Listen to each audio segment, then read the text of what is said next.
Aujourd'hui, on va voir une leçon d'orthographe intitulée Le pluriel des noms composés. À la fin de la séance, l'élève doit être capable d'identifier des noms composés, d'écrire correctement des noms composés au pluriel.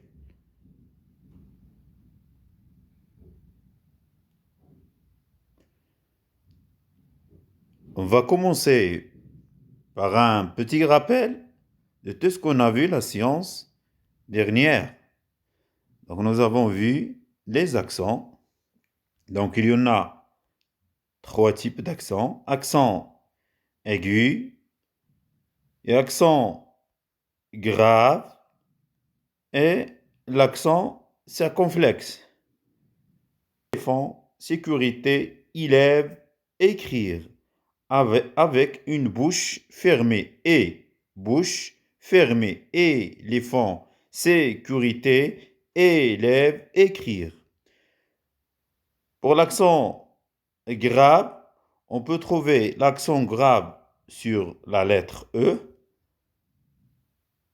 Par exemple, mère, père, avec une bouche ouverte. Une bouche ouverte. Mère, père. On peut aussi trouver l'accent grave sur la lettre A. Et ça pour faire la différence entre l'auxiliaire avoir et la préposition à accent. Et on peut aussi trouver l'accent grave sur la lettre U et bien sûr pour faire la différence entre OU qui indique le choix et OU qui indique le lieu. Pour l'accent circonflexe, on peut trouver l'accent circonflexe sur toutes les voyelles, sauf Y.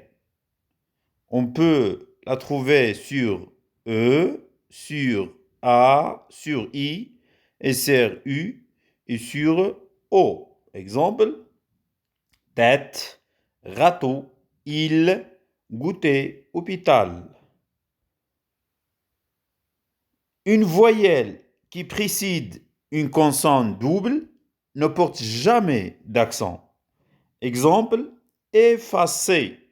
Donc, regardez, il y en a deux F, double F, deux consonnes.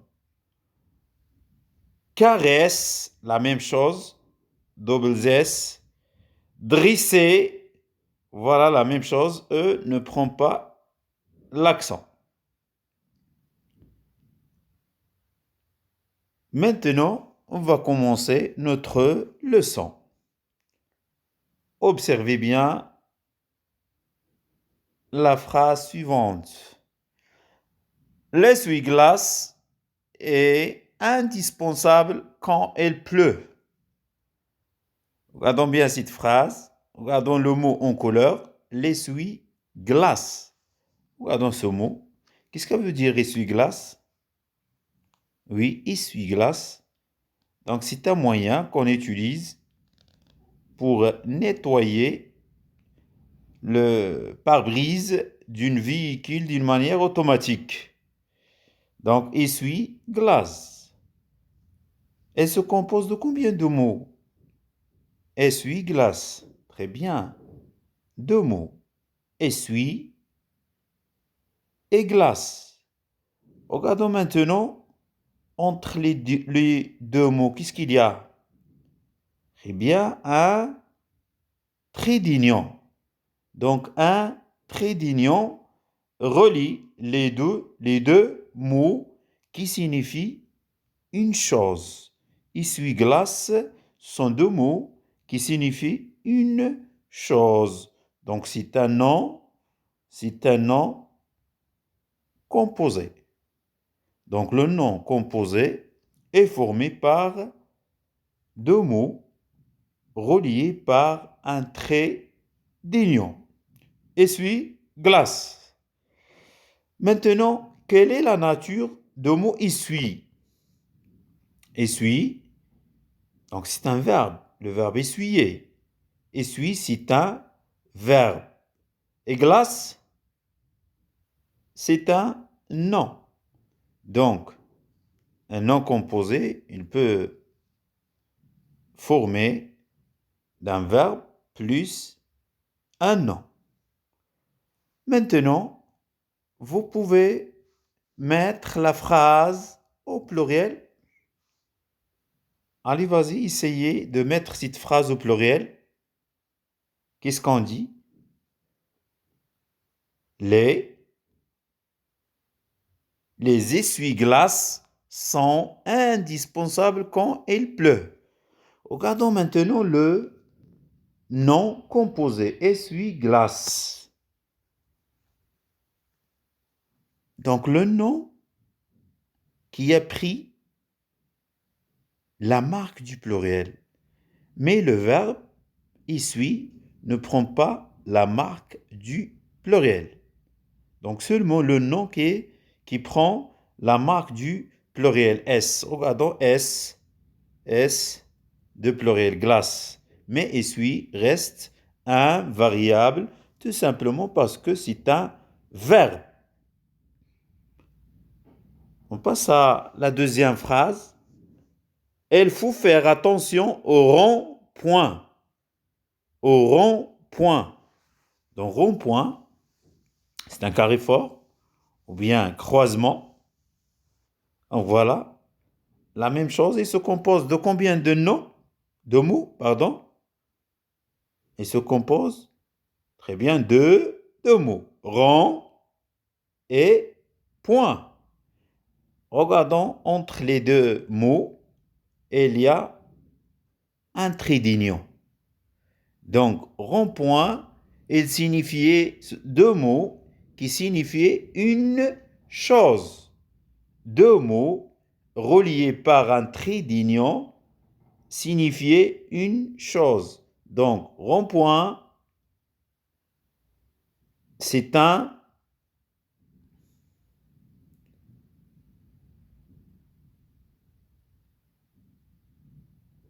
nom composé. C'est un nom composé.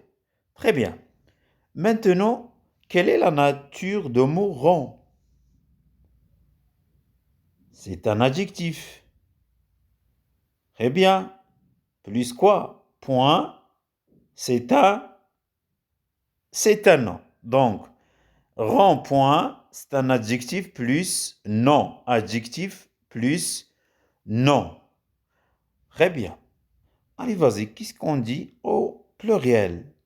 Il faut faire attention au... Allez, vas-y, mettre rond-point au pluriel. Nous avons déjà vu le nom prend S. Est-ce que l'adjectif prend S? Est-ce que l'adjectif aussi prend S? Donc on dit rond-point. Donc très bien. Donc l'adjectif et le nom prennent la marque du pluriel dans un nom composé. Le nom et l'adjectif prennent la marque du pluriel dans un nom composé. Très bien. On passe à la troisième phrase. As-tu vu ces arcs-en-ciel? Regardons arc-en-ciel. Il se compose de combien de mots? Il y en a arc, en et ciel. Donc trois mots. Entre ces mots, il y a un trait d'union. Un trait d'union. Voilà. Donc c'est un nom arc-en-ciel, c'est un nom composé de trois mots et signifier une seule chose. Maintenant, quelle est la nature de ces mots? On commence par arc. C'est un nom. Plus en, c'est une préposition. Plus ciel, c'est un nom. Donc, arc-en-ciel, c'est un nom plus préposition plus nom. Regardons la phrase. Regardons le nom composé, il est au pluriel. il est au pluriel. Donc, arc, c'est un nom. Donc, nous avons déjà vu, le nom prend la marque du pluriel. Très bien. Mais pourquoi le mot ciel ne prend pas la marque du pluriel? Donc, c'est un nom. Donc, pourquoi il ne prend pas la marque du pluriel? Regardons bien le nom composé. Il est précédé de quoi? D'une préposition. Très bien. Donc, c'est une exception. Lorsque le nom est précédé d'une préposition, il ne prend pas la marque du pluriel. Dans un nom, bien sûr, composé. Donc, lorsqu'il est précédé d'une préposition, il ne prend pas la marque du pluriel. Et comme vous voyez, donc, arc-en-ciel, c'est un nom composé par trois mots. Donc, voilà. Donc, je vous donne des mots, des noms composés. Par exemple, une machine à laver, une pomme de terre, un chef d'œuvre, un va-et-vient. Donc, ce sont des noms composés par trois mots. Par trois mots. On passe à la règle. Donc, nous avons dit, un nom composé est formé de deux ou trois mots. Les mots entrant dans la composition d'un nom composé sont reliés par un trait d'union ou bien par une préposition ou bien associés directement. Les noms composés peuvent être formés de un nom plus adjectif, un adjectif plus nom, un verbe plus nom, ou bien de verbes. Dans les noms composés, seuls les noms et les adjectifs peuvent avoir la marque du pluriel. Les noms et les adjectifs qui peuvent avoir la marque du pluriel. Les verbes et les adverbes ne prennent jamais la marque du pluriel. Bien sûr, dans un nom composé, les verbes et les adverbes. Dans un nom composé, un nom précédé par une préposition ne prend pas la marque du pluriel. Mes chers élèves, on passe maintenant à une petite évaluation. Mettre au pluriel les noms composés suivants. Allez, vas-y. Un savoir-faire. Regardons ce mot, ou bien ce nom. Savoir-faire. Donc, quelle est la nature de savoir? C'est un verbe. Faire, c'est un verbe. Est-ce que le verbe prend la marque du pluriel? Donc, non. Donc, le pluriel, c'est des savoir-faire. Des savoir-faire. Deuxième nom, un tire-bouchon. Allez, vas-y, la nature de tire, c'est un verbe. Bouchon, c'est un nom. Tire, c'est un verbe. Bouchon, c'est un nom. Donc, le nom qui prend la marque du pluriel. Mais le verbe reste invariable. On dit au pluriel des tire-bouchons. Tire-bouchon. Donc, bouchon avec S. C'est un nom. Pas ça. Le troisième nom, un chou-fleur. Quelle est la nature de chou? C'est un nom. Fleur aussi, c'est un nom. Nous avons déjà vu que le nom prend la marque du pluriel. Donc, chou au pluriel, il prend X. Nous avons déjà vu les mots qui se terminent par OU. Ils prennent S, sauf quelques expressions. Parmi ces expressions, il y a le mot chou. Donc, il prend X. Fleur, il prend S. Le mot devient des choux, fleurs. Chou avec X, fleur avec S. Un coupe-ongle. Un coupe-ongle. Allez, vas-y, quelle est la nature? Le mot coupe, couper, donc c'est un verbe. Ongle, c'est un nom. Le pluriel, un découpe-ongle. Regardons seulement le nom qui a pris la marque du pluriel S. Ongle. Mais coupe, c'est un verbe. Une pomme de terre. Une pomme de terre. Voilà. Quelle est la nature de pomme? C'est un nom. De, c'est une préposition. Terre, c'est un nom. Est-ce que le mot terre prend S? Très bien, non. Pourquoi? Parce qu'il est précédé d'une préposition, la préposition de. Donc, il ne prend pas S. Seulement le mot pomme qui prend S. Au pluriel, on dit des pommes de terre. Passe à l'autre mot. Un chef d'œuvre. Un chef d'œuvre. Chef, c'est un nom. De, c'est une préposition. Œuvre, c'est un nom. Donc, chef, il prend S.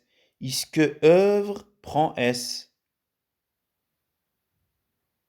Bien sûr, non, car elle est précédée d'une préposition.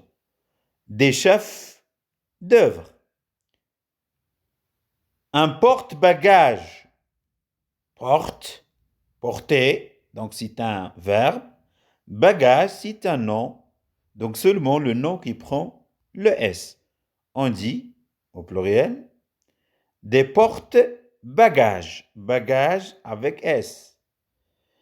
Un va-et-vient. Un va-et-vient. Donc va, c'est le verbe aller. Donc c'est un verbe. Et c'est une conjonction. Vient, c'est un verbe aussi. Donc le verbe, ou bien les verbes ne prennent pas la marque du pluriel dans un nom composé. Donc le pluriel, c'est des va-et-vient. Un rouge-gorge. Rouge, donc c'est un adjectif. Gorge, c'est un nom. Rappelons la règle. Donc les adjectifs et les noms prennent la marque du pluriel. Donc rouge et gorge prennent la marque du pluriel. Le mot devient des rouges-gorges. Donc voilà, c'est la fin de la leçon. J'espère que tout le monde a compris la leçon et à tout à l'heure.